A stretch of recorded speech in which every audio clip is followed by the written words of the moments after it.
Jazzcast Pros. Today, I want to talk about this topic that is very near and dear to my heart. I'm going to bounce a little bit back and forth between the garden metaphor and business experience because I think that they bounce off each other really well in this. And the idea is that in your business, you should build something lovely. And my podcast producer, Jazzy, was like, when I put that in the our idea section of this document we work off, and she's like, what does that mean? What I mean when I say that is what you're building is something that you should want to spend time in. You should be so drawn to it that you enjoy being there. Welcome to High Vibe Table Talks, the podcast to help you, the cautiously ambitious woman, remove mental barriers and take action now so that you can achieve your high vibe desires. I'm Rashawn, your high vibe curator, cheerleader, and accountability partner. As a wife, a mother, and an entrepreneur who recently quit my job to follow my dreams, I understand why you may be hesitant to throw caution to the wind and take that leap.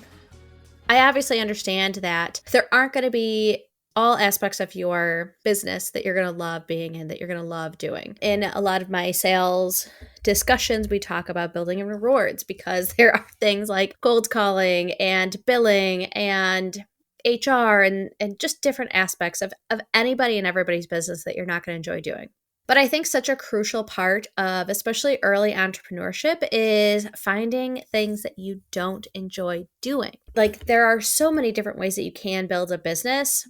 And initially, you're going to find a lot of ways that you can do it that just aren't it for you. I'll give you a couple of examples. One example is I have a client who likes to sew. And sewing was like her thing, and it was her creative outlet, and it was a way for her to make money outside of her 9-to-5 job.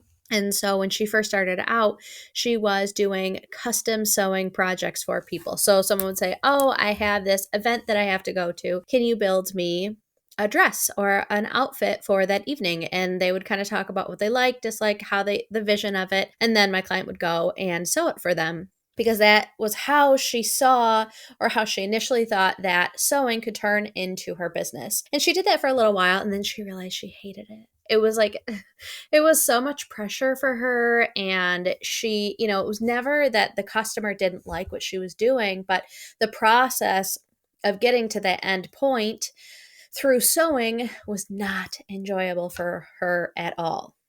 I had another client who had a product-based business and she spent a whole summer just being at every trade show, every pop-up, every market she could possibly be at. And then by the time November hit, she was so burnt out, so exhausted. And so when she was doing some planning for the next year, she's like, I don't want to do that again. No, thank you. I don't want every Saturday and Sunday to be completely dedicated to these markets. So how can I switch up my business plan so that it doesn't look like that? So something that she did was create a subscription-based business. So someone can sign up and say, I want treats delivered. So the product got delivered to people's houses on a monthly basis.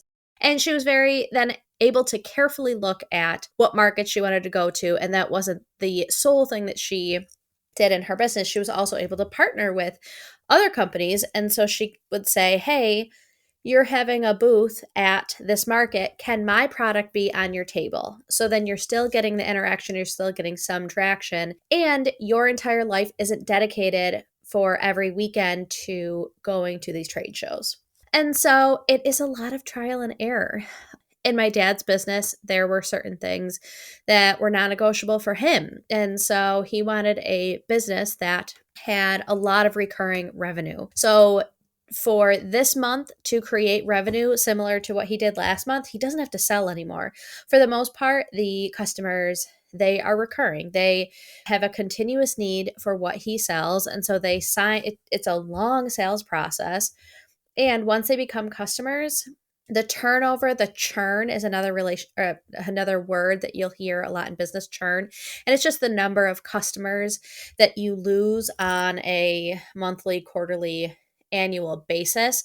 How many customers did you get and how many customers did you lose? What's that churn rate? So his churn is relatively low, and he knows there's specific reasons why people churn, and a lot of times it's not because of his business, it's because they got bought out, it's because they changed ownership, they were closing, things like that. So that was something that was important to him to build into his business, because while he is good at selling, he doesn't want it to be this constant pressure of having to sell all the time to make the same amount of money. A characteristic of his ideal client was that they would generate that same amount of need for his service month in, month out, regardless of, him having to upsell them. When you're thinking about your ideal client, think about the type of business that you want to sell. Why I relate this and say, like, build something lovely and compare it to the garden is because a garden, at least for me, and this is, again, I'm only speaking for me, when I first started my garden, I grew vegetables, and I grew a lot of vegetables, and it was very vegetable focused. And the reason was because I wanted to feed my family, feed my friends. So I went to Lowe's and I picked up all of these started plants from there and came back and planted it. And it was a recipe. Like, I really enjoyed, like, the second or third year I put in these like really cool wooden elements. And so it was definitely a refuge for me to go out and like decompress. But I think that like a nice chair is important because you can sit and just be with it. And that garden produced a lot for me. It was focused on the production. How many tomatoes did I get? How much zucchini did I get? How many cucumbers did I get? What have you done for me lately? And that's a very transactional relationship between myself and my garden. And I don't want the relationship between me and my business to be like that either. Like, what have you done for me lately? I go to my garden because I like the piece of it. I like how it looks. I like how it smells. I like the calmness of it.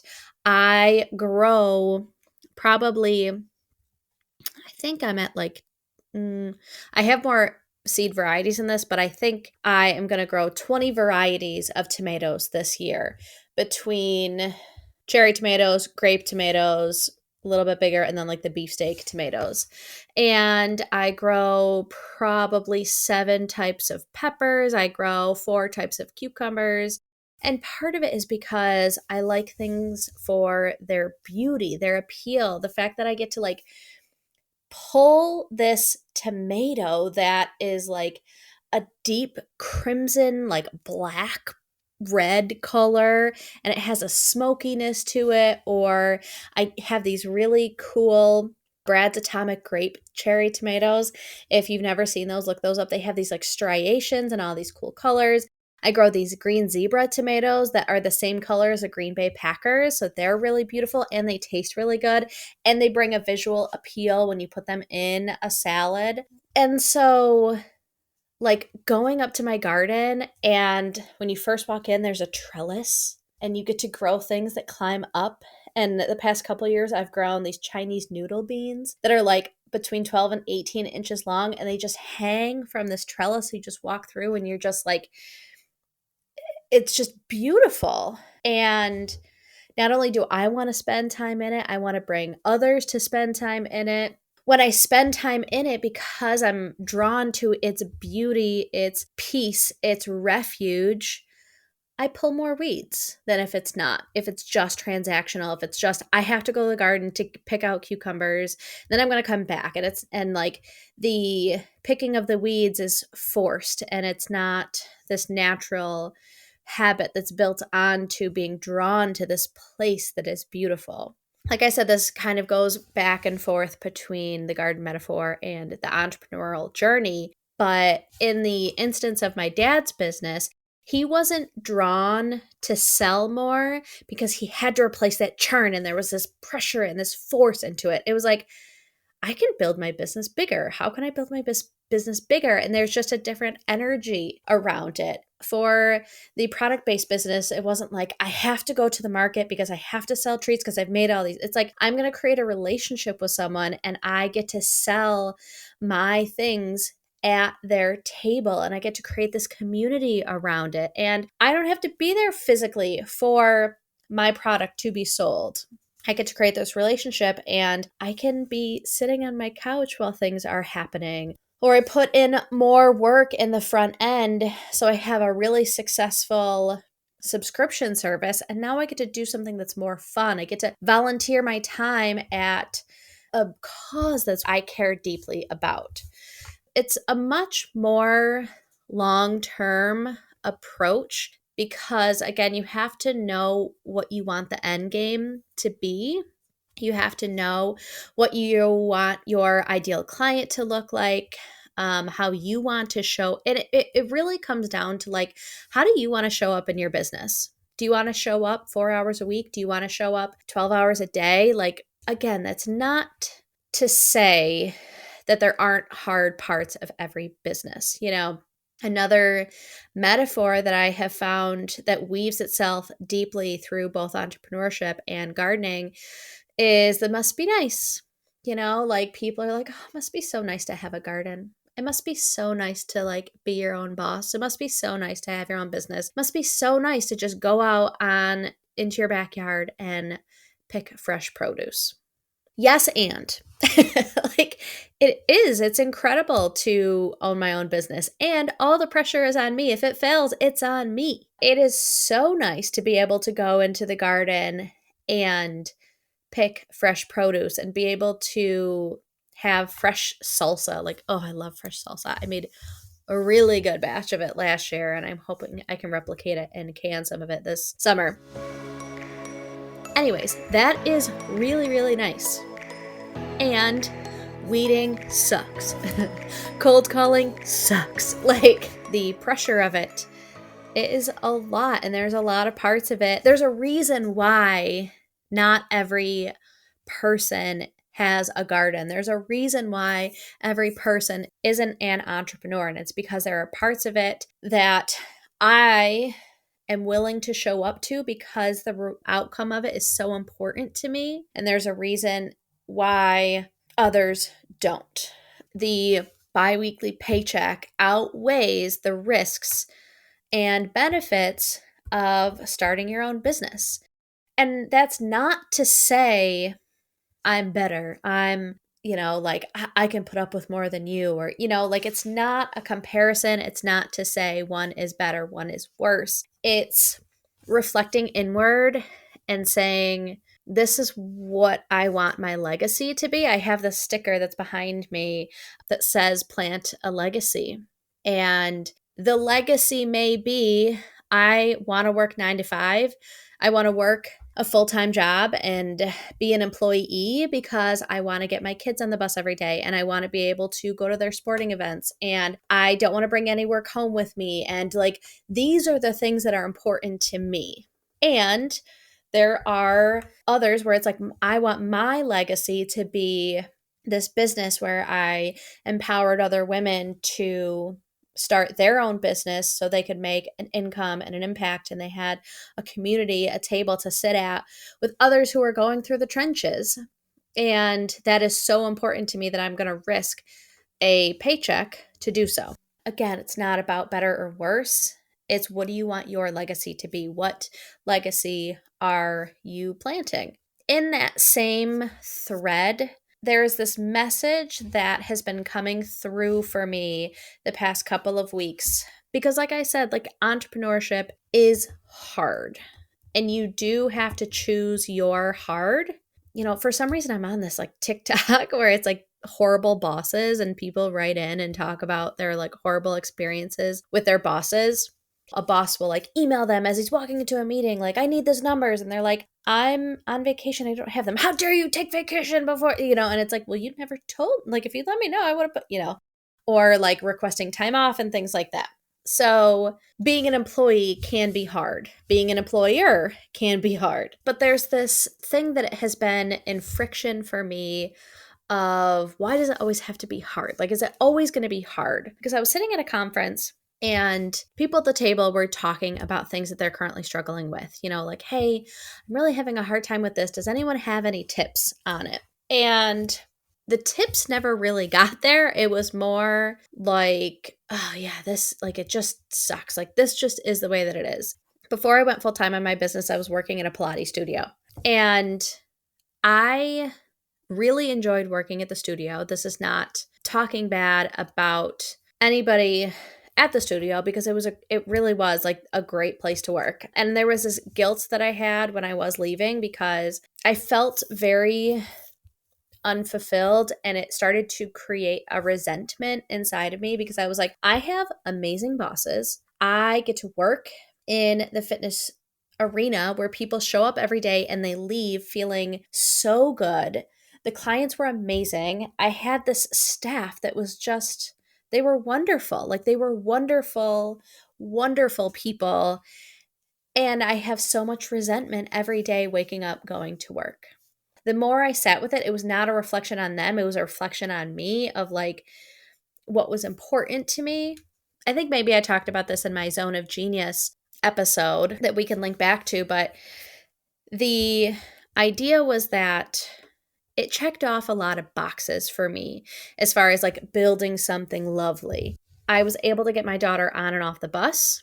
I loved being in the fitness arena. I liked the people that I was working with and managing. I had great bosses. They were just good, salt of the earth people. And yet for some reason, I was waking up every day and feeling resentment towards it. And so as I was listening to people at this conference talk about their hard, it brought me back to my hard at the studio.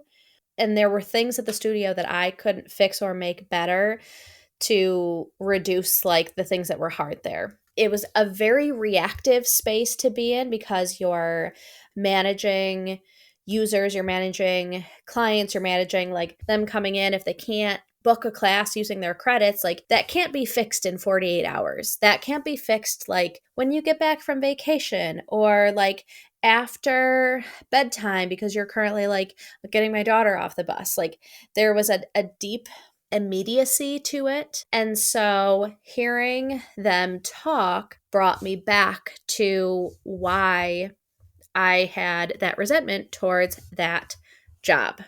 If I wasn't building my business and I like didn't have weekend and evening conflicts that I do now with like our daughter and coaching her in her sports and things like that, it would have been like such an amazing job, because again, like it checked all these boxes. And again, because this is about navigating the messy middle of entrepreneurship, I went into a little bit of a rut of like, am I building my business so that I can go back to that? Like, am I just building something that's going to put me back to that hard that I woke up resenting every day?